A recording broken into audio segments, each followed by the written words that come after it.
ابن القیم رحمۃ اللہ علیہ اس بات کا بھی ذکر کرتے ہیں جب وہ بات کرتے ہیں کہ شیطان کے بنانے کے پیچھے کیا حکمت ہے، کہ یہ بات سمجھنا بہت ضروری ہے کہ شیطان ہم پر کیسے حملہ کرتا ہے، اور وہ اس کا بیسیکلی ایک خلاصہ بتاتے ہیں اور سب سے پہلے جو اس کے حملوں میں سے پہلا حملہ ہے نا، کہ وہ ہمیں چیزیں بھلا دیتا ہے، وہ ہمیں غافل کر دیتا ہے، اور اس کی وجہ سے الحمدللہ ہم اللہ تعالیٰ کا شکر ادا کرتے ہیں کہ اگر شیطان اپنے اس حملے میں کامیاب بھی ہوتا ہے نا، تو ہم اس کے جواب دہ نہیں ہوتے۔ مثال کے طور پہ ہم کوئی چیز بھول جاتے ہیں جو کہ شیطان کے حملوں میں سے ایک حملہ ہے کہ وہ ہمیں بھلاتا ہے۔ مثال کے طور پہ آپ بالکل ہی بھول گئے نماز پڑھنا، آپ کو یاد ہی نہیں رہا، بعض اوقات آپ رات کو سوتے ہیں اور صبح آپ کی آنکھ کھلتی نہیں ہے بالکل بھی، جبکہ آپ چاہتے تھے صبح اٹھنا، فجر کی نماز پڑھنا۔ ہو سکتا ہے شیطان وسوسہ آپ کو ڈالے اور آپ کو سلائے رکھے اور آپ کو ہلکا بھی خیال نہ ہے وقت اتنا گزر گیا۔ جب بھی ایسا کچھ ہوتا ہے نا، یہ شیطان کی طرف سے ہے۔ ہمیں ایک قصہ سیرت میں بھی ملتا ہے صلی اللہ علیہ وسلم کی زندگی میں، جہاں ایک مقام پہ ان کی فجر کی نماز میں اس میں بھی اللہ تعالیٰ کی حکمت تھی، اور ان کے ساتھ ہی اس وجہ سے ہوا کیونکہ اس سے پچھلے دن جہاد تھی اور جتنی بھی آرمی تھی، فوج تھی، تمام تھکے ہوئے تھے اور رات کو لیٹ سوئے۔ آپ صلی اللہ علیہ وسلم نے حضرت بلال کو کہا کہ آپ جو ہے فجر تک جاگے رہیں اور ہم سب کو اٹھا دیجیے گا، لیکن حضرت بلال جو ہے وہ خود بھی سو گئے۔ لیکن یاد رکھیں کہ اس فوج کی جو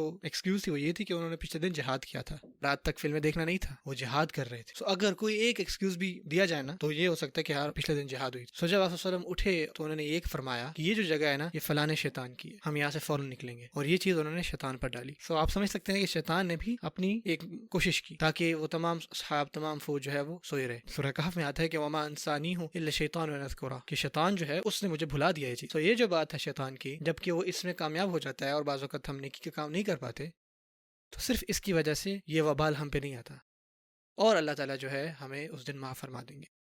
اب آتے ہیں شیطان کے مین حملے کے اوپر، جو کہ ہے وسوسہ۔ اور وسوسہ آپ کو پتا ہے کہ وہ ہمارے دماغ میں چیزیں ڈالتا ہے، وسپر کرتا ہے۔ اور جو وسوسہ ہے شیطان کا، وہ یہ ہے کہ وہ ہمارے دل میں ایسی چیزیں ڈالتا ہے، ایسی باتیں ڈالتا ہے جو کہ ہمارا ایکچولی میں نہیں ہوتا، اور یہ اس کا سب سے بڑا آپ کہہ لیں حملہ ہوتا ہے ہم پر۔ ذرا سوچیں اس کے اوپر، ہمارے جو دل ہے نا، وہ اپنے آپ میں پاک ہے، ہم خود سے اللہ تعالیٰ کی نافرمانی نہیں کرنا چاہتے، ہمارے دلوں کو بنایا ہی اس طرح سے ہے کہ ہم اللہ تعالیٰ کی عبادت میں خوش ہوتے۔ لقد خلقنا الانسان فی احسن تقویم، ہم عبادت کرنا چاہتے ہیں، ہم روحانی طور پہ زندہ رہنا چاہتے ہیں، لیکن شیطان آتا ہے، وسوسے ڈالتا ہے اور ہمارے دل کو جو ہے وہ ناپاک کرتا ہے، اور ہمارے ذہن میں ایسی چیزیں سوچنے کی ڈالتا ہے جو ہم کبھی خود بھی نہیں سوچتے تھے، اور وہ اسی پہ اڑا رہتا ہے اور اپنی پوری کوشش کرتا ہے کہ ہم جو ہے یہ فلانا گناہ کر ڈالیں۔ ہم جو ہے اپنے آپ سے نہیں کرنا چاہتے فلانی چیز، لیکن شیطان کے وسوسوں کی وجہ سے ہم وہ چیز کر جاتے ہیں، اور یہ ایک جنرل کیس سے ہی ہوتا ہے، ٹھیک ہے نا، عام طور پہ ایسے ہی ہوتا ہے۔ بعض وقت کیا ہوتا ہے کہ آپ کے ذہن میں نا کوئی ایسی چیز آتی ہے کہ جو آپ کہتے ہیں یار نہیں، یار یہ میری سوچ نہیں تھی، یار یہ بات میں نے کہاں سے سوچ لی، نہیں یہ میں نہیں، اللہ معاف فرمائیے گا، یہ کیسے میں سوچ رہا ہوں، اعوذ باللہ۔ آپ خود بھی اس کو ایک دم سوچنے تو کہتے ہیں یار یہ کیا بات میں نے سوچ رہا ہوں، آپ کے اندر اللہ کا خوف ہوتا ہے، ٹھیک ہے نا، تو آپ پھر یہ ریئلائز کرتے ہو کہ یار یہ تو سوچ میری نہیں تھی، یہ تو شیطان کا حملہ تھا مجھ پر، اس نے میرے ذہن میں یہ چیز ڈالی۔ اسی وجہ سے جو شیطان کی موجودگی ہے، اس سے ہم یہ چیز بھی ریئلائز کرتے ہیں کہ الحمدللہ جو ہمارے دل ہے نا، جنرلی وہ پاک ہیں، اور ہم خود سے کوئی چیز نہیں کرنا چاہتے، شیطان ہمیں ورغلاتا ہے۔ ہمارے گناہوں کی اکثریت جو ہم کرتے ہیں وہ شیطان کی وسوسوں کی وجہ سے ہے۔ جب یوسف علیہ السلام جو بھی ان کے ساتھ معاملہ ہوا اور آخرکار ان کو بچا لیا گیا، انہوں نے کیا فرمایا، من بعد ان نزغ الشیطان بینی و بین اخوتی، یہ شیطان تھا، اصل میں شیطان تھا جس نے میرے اور میرے بھائیوں کے درمیان جو ہے نا یہ چیز ڈال دی۔ سبحان اللہ، دیکھیں کتنی زبردست حکمت ہے اس آیت کے پیچھے بھی۔ اور ابن القیم اس بات کے اوپر بھی لکھتے ہیں کہ جب ہم کوئی گناہ کرتے ہیں تو اس کی اکثریت شیطان کے وسوسے سے ہوتی ہے، اس کے پیچھے بھی حکمت سبحان اللہ اتنی زبردست ہے کہ شیطان دراصل ورغلاتا ہے، اور ایسا ہی ہوتا ہے۔ تو اس سے کیا ہوتا ہے کہ جو بھی آپ کا اپنے بھائی کی طرف غصہ یا ناراضگی ہوتی ہے نا، وہ بھی چلی جاتی ہے۔ آپ اس کو نہیں کہتے یار یہ تو میرا بھائی تھا، یہ تو کل تک ٹھیک تھا، کل تک تو ہم ہنسی مذاق کر رہے تھے،